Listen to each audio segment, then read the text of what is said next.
এইযোৰ ৰাণী কালাৰৰ,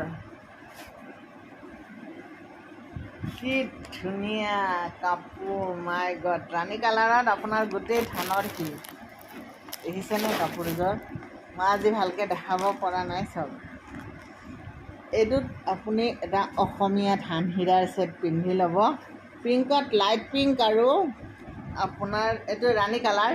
মোৰ ৰাণী কালাৰৰ কাপোৰযোৰ দেখা পাই বহুতে অৰ্ডাৰ কৰি আছিল, গতিকে ৰাণী কালাৰৰ কাপোৰযোৰ আনি গ'লোঁ 4800, 4800 আৰু চিলাই দিব লাগিলে 5000। পিয়ৰ কেঁচা পাট। আপোনালোকে কেঁচা পাটৰ কাপোৰ, এতিয়া ময়ো শিকিলোঁ, আপোনালোককো শিকাই দিলোঁ।